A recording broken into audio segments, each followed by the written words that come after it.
Boa tarde, pessoal.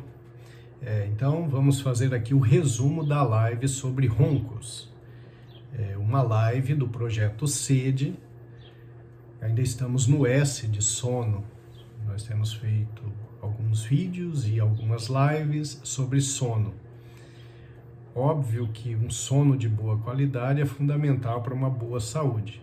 Então, nós estamos nos aprofundando nesse tema para que vocês entendam o que é um sono normal, o que é um sono inadequado. Então hoje nós vamos falar especificamente de roncos.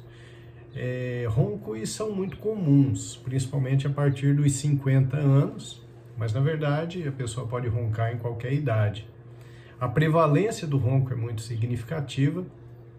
Alguns estudos mostram que até 57% dos homens roncam, até 40% das mulheres roncam. Então, realmente é muito frequente, muito comum. O ronco ele pode ser o chamado ronco primário, que é um ronco que não é tão alto, é um ronco que surge quando o indivíduo está em decúbito dorsal, ou seja, deitado com a barriga para cima. E aí, quando ele vira de lado, o ronco desaparece. E geralmente esse ronco primário, que é um ronco mais leve, ele não interfere o suficiente na arquitetura do sono para que o indivíduo se sinta mal no dia seguinte. Então, o ronco primário, que é um ronco leve, ele não faz com que o indivíduo acorde cansado, irritado, com dor de cabeça matinal, concentração ruim, memória ruim, não. Ele roncou um pouco à noite, mas ele acorda bem. Então, esse é o chamado ronco primário, né? Mas existem várias causas para os roncos. A mais assustadora é a apneia obstrutiva do sono, da qual nós falaremos adiante. Existem causas otorrinolaringológicas para o ronco. Então, por exemplo, uma amígdala grande, uma adenoide hipertrofiada, uma úvula muito grande. A úvula é aquela campainha que fica ali no final da faringe, que a gente, quando abre a boca, vê lá no fundo. Às vezes o indivíduo tem rinite, e por causa da sua rinite noturna ele ronca. Às vezes ele tem refluxo gastroesofágico e por isso ele ronca, porque irrita a mucosa da faringe, a volta do conteúdo gástrico para o esôfago. Então existem causas diferentes. Essas causas otorrinolaringológicas, elas são bem comuns mesmo, né? Mas existem outras causas, das quais a gente vai falando aqui, nós vamos pincelando. Então, veja só, existem os chamados fatores de risco para o ronco. Algumas situações em que aumenta muito a chance do indivíduo roncar. Então, a obesidade. Então, se o indivíduo é obeso, ele tem um acúmulo de gordura na base da língua, na faringe, dificulta a passagem de ar durante o sono, ele ronca. Ingestão de bebidas alcoólicas, porque quando o indivíduo ingere bebida alcoólica, o sono, principalmente na primeira metade da noite, ele fica mais aprofundado, há um relaxamento maior da musculatura da faringe e os roncos são mais frequentes e intensos. Alguns remédios para dormir podem ter relação com ronco também, principalmente os benzodiazepínicos, os faixa preta, que eles podem fazer com que haja um relaxamento maior da musculatura da faringe, da base da língua, precipitando o ronco.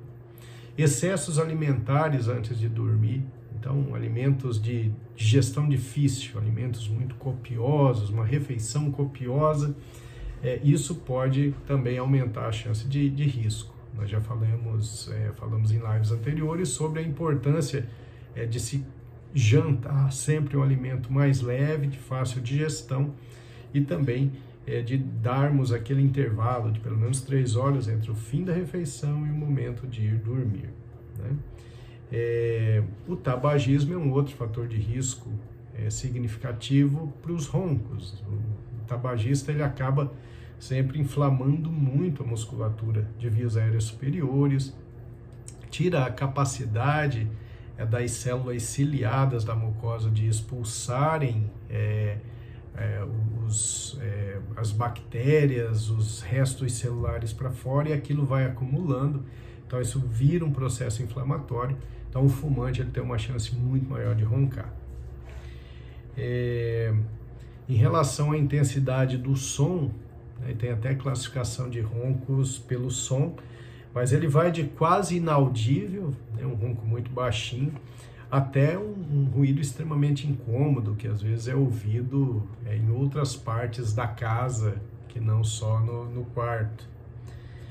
Então, a intensidade do ronco é um indicativo também do tamanho da importância de corrigir o fator que está levando a esse ronco. Os distúrbios respiratórios que estão associados ao ronco vão produzir, então, essa dificuldade da passagem de ar, e às vezes a gente então tem a chamada síndrome da apneia obstrutiva do sono. O motivo da live certamente é para alertá-los sobre a síndrome da apneia obstrutiva do sono. Por quê? Porque é uma patologia muito grave, com riscos altos de morbidade e até de mortalidade. Então, o que é a apneia obstrutiva do sono? É uma dificuldade da passagem de ar para os pulmões durante o sono, e essa dificuldade produz roncos bastante altos, mas também produz pausas respiratórias. Essas pausas respiratórias são a partir de 10 segundos, podendo chegar a 20 segundos. Então, o indivíduo ronca alto, independente da posição que ele esteja na cama, e esses roncos são acompanhados por parada respiratória. Essa parada respiratória pode produzir um micro despertar, então o indivíduo acorda rapidamente e já volta a dormir. Muitas vezes ele nem se lembra desse micro despertar. Só que o sono fica de qualidade ruim. Então ele tem vários micro despertares ao longo da noite, a arquitetura do sono fica inadequada e no dia seguinte ele se sente cansado, com dor de cabeça, com falta de concentração, uma irritabilidade enorme, falta de energia. Então essa é a apneia obstrutiva do sono. Então o ronco, todos que têm ronco precisam se preocupar com isso, com o risco de ter apneia obstrutiva do sono. O diagnóstico é feito pela observação do companheiro, né, pelos sintomas que o indivíduo tem durante o dia, que eu citei há pouco, de cansaço excessivo, e vai então procurar um médico que vai pedir uma polissonografia. Essa polissonografia, que é um exame que mostra a intensidade dessa apneia, vai falar para a gente como esse paciente deverá ser tratado. Nós temos a apneia obstrutiva do sono classificada segundo a polissonografia, que é a leve, que tem entre 5 a 15 pausas respiratórias por hora, a moderada, que tem 16 a 30 pausas respiratórias por hora, e a grave, que tem mais que 30 pausas respiratórias por hora. E as consequências da apneia obstrutiva do sono não tratadas são consequências graves. Porque no momento em que o indivíduo faz aquela pausa respiratória, ele para de fazer oxigenação sanguínea. Então o sangue que chega ao coração, que chega ao cérebro, chega um sangue de má qualidade, um sangue pouco oxigenado. E isso pode produzir arritmias cardíacas graves, picos hipertensivos, acidente vascular cerebral, infarto agudo do miocárdio. Então vocês vejam como pode ser grave a síndrome da apneia obstrutiva do sono. Os pacientes com síndrome de apneia obstrutiva do sono, normalmente eles estão acima do peso e eles já têm algumas patologias associadas, como a hipertensão, diabetes ou aumento da resistência insulínica, ele já tem geralmente dislipidemia. Então, normalmente, o indivíduo que tem a síndrome da apneia obstrutiva do sono, ele já tem um compêndio ali de patologias.